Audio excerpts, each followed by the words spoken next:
Shalom, this is Mitch Glaser, President of Chosen People Ministries. I want to say thank you on behalf of our staff for your faithfulness, for your generosity, and for taking a little bit of your precious time to just watch a video that we produce. And my main reason for communicating to you like this is because I wanted to share a few thoughts about one of my favorite Jewish holidays, and that's the holiday of Purim. It's called the Minor Festival, and we learn all about it in the book of Esther. And actually, the major duty for Jewish people on the Feast of Purim is to just read through the book of Esther. And we do what's known as a Purim spiel, or a play. And so children of all ages get dressed up as Mordecai and Haman, and we do a play, and we tell the story by a play. We also eat some great foods. Of course, you know that's very important in understanding the Jewish holidays. So we eat what's called hamantashen. Hamantashen they're also called Haman's ears or Haman's hat, and they look like little triangles, and they have prune in it. They have poppy seed in it. They can have cherry or pineapple, and actually a lot of butter, and they're just really delicious. So if you can get some of the hamantashen, that'd be great. You know the main characters in this book. We have Haman, he's the wicked guy. And whenever we say his name, everybody starts shouting, boo, boo, boo. And then we have Mordecai. Mordecai is the good guy, and he is the uncle or cousin of Queen Esther, who is our heroine in the story. Then, of course, we have some supporting characters. Even the king is a supporting character. And his name in Hebrew is Achashverosh. And he was a great Persian king, and Haman was a servant of the king. And so the story begins at the palace, where the King Achashverosh had a great festival, a great feast, a banquet for his co-leaders throughout Persia. And he wanted his queen Vashti to entertain them. She refuses, and so he banishes her, and he needs another queen. And so he puts out basically does a Persian beauty contest. And throughout all of the Persian territory, he has his people do various interviews, and lo and behold, this beautiful Jewish girl named Esther, or Hadassah, which means beautiful. Esther won, and she was brought to the capital, Susa, and came along with her uncle or cousin, Mordecai, who was taking care of her because her parents were not alive. And so they came to the capital, and she began going through the long process of becoming a queen. And Mordecai was spending a lot of time at the gate, interacting with others. He was not part of the court. And they kept a big secret, though. And the big secret was they were Jewish.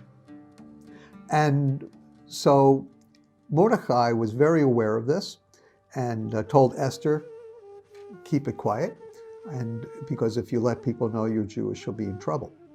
And but there were a lot of Jews living in Persia. Remember, the Jews were taken from Jerusalem to Babylon, and then Persia took over Babylon. And so there were lots of Jewish people there. And they lived okay, but there was constant underlying threat to the Jewish people because they worshiped a different God, and they took off on the Sabbath, and they had a book, the Torah, the 5 books of Moses, that guided them. And so there was a lot of probably underlying animosity towards the Jewish people, but nobody had a worse case of Jewish hatred, or you can even almost call it anti-Semitism, a very early form of it, as Haman. And so Haman wanted to destroy the Jewish people. And Mordecai got wind of the plot. But first, let me bring you back. Mordecai overheard a couple of the king's servants who were going to try and murder the king. And he went and turned them in, And this was written down in the Chronicles of the King, according to chapter 2. And the king didn't necessarily read it. He didn't really know a lot about it. But eventually, when things began heating up between Mordecai, Esther, and Haman, then the king did read about what Mordecai had done, and he decided to honor him. Haman, of course, didn't like that, and so things continued to get worse and worse and worse, and Haman really had it in for the king. Now, we all know what happened in chapter 4. In chapter 4, you have that great line in chapter 4 where God tells Esther through Mordecai that it is her moment, her golden moment in the sun. And so chapter 4, and I'm looking at verse 13. Then Mordecai told them to reply to Esther, "Do not imagine that you in the king's palace can escape any more than all the Jews." It was now on the table that Haman was going to destroy the Jews. And Esther had learned of this plot. "So don't imagine that you in the king's palace can escape any more than all the Jews, for if you remain silent at this time, relief and deliverance will arise for the Jews from another place, and you and your father's house will perish. And who knows whether or not you have attained royalty for such a time as this." And so the right person in the right place in the right time, and we understand that God's sovereign hand put them there. The interesting thing about the book of Esther, of course, is the name of God is never mentioned. But you see God's supernatural, superintending hand active in the lives of everybody. Mordecai was in the right place at the right time to hear those folks talking about what they would do to the king. And then Esther was in the right place at the right time because she heard about Haman's plot. And now Mordecai challenges Esther to understand her role in God's plan and really her own destiny. What did God make her to do and to be? It was her opportunity to save the Jewish people. And then, of course, the plot unfolds, and eventually they make the king aware of Haman's plot, and ultimately Haman's plot is foiled, and the Jews ended up being saved. And at the end of the book, we learn that there was a holiday initiated, and that's the Feast of Purim. That's why we celebrate it. But there's a way to look at the story of Esther that I'd like to share with you that I think is really important. And that is, we must look at the book of Esther and the story here through the lens of Genesis 12, 1 through 3, which is the Abrahamic covenant, where God said that he would create a people, give them a land, verses 1 through 3, that he would give them a relationship with himself, that he would give them a mission. And that mission was to be a blessing to the world. Through you, all the families of the earth will be blessed. But the Gentiles were given a mandate and some responsibility. And actually, if you can think of this as a covenant, but in some ways it's really a prophecy, because this, what God said to Abram in Genesis 12:3, has unfolded through the ages, and you see it all throughout the story here. God said, "I'll bless those who bless you, bless those who bless thee," the King James. "I'll curse those who curse you, and through you all the families of the earth shall be blessed." So if you bless the Jewish people, you get blessed. It's very simple. Unconditional covenant, no time limits to it, no circumstances to it, just a general principle for the world to pay attention to. I'll bless those who bless the Jewish people, and I'll curse those who curse the Jewish people. And then he gives an explanation. Through you, all the families of the earth shall be blessed. So why does God want non-Jews to help Jewish people remain safe and live and be preserved?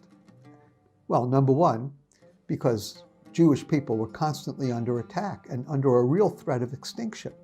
And you see that among the Egyptians, you see it among the Babylonians, even among some of the Persians, and then of course later on you see it among the Romans and the Greeks, and of course later in human history you see it through the pogroms, the Crusades, and of course the Holocaust. And so God raises up unique individuals who grab hold of their sense of destiny and, particularly in relationship to the Jewish people, do something to preserve the Jewish people.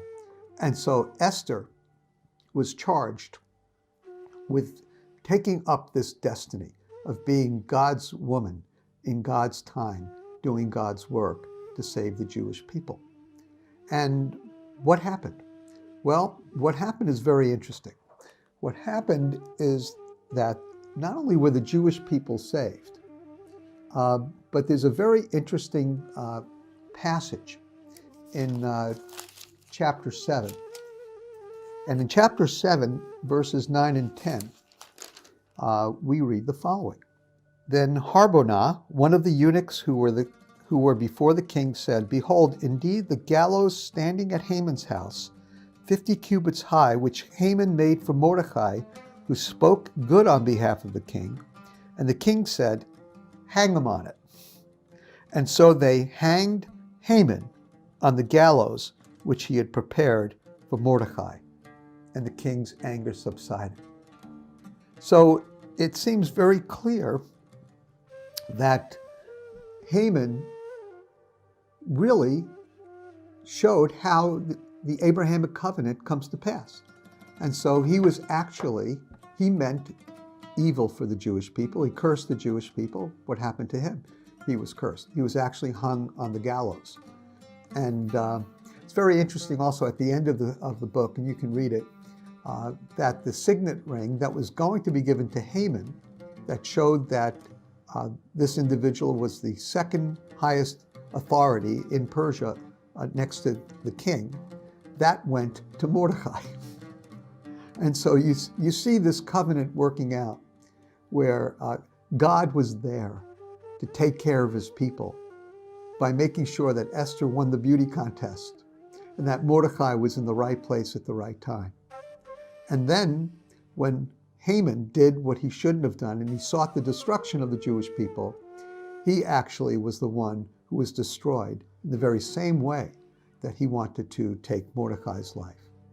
And then, of course, at the end of it all, God rewards Mordecai because God has promised that to make sure that the Jewish people survive and thrive, and they are to also play a very important role in God's work. Now, if Haman had his way, what would have happened to Jesus?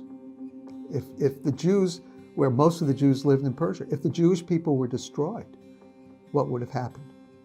How would Jesus have been born of a Jewish virgin? The prophecies would have been thwarted.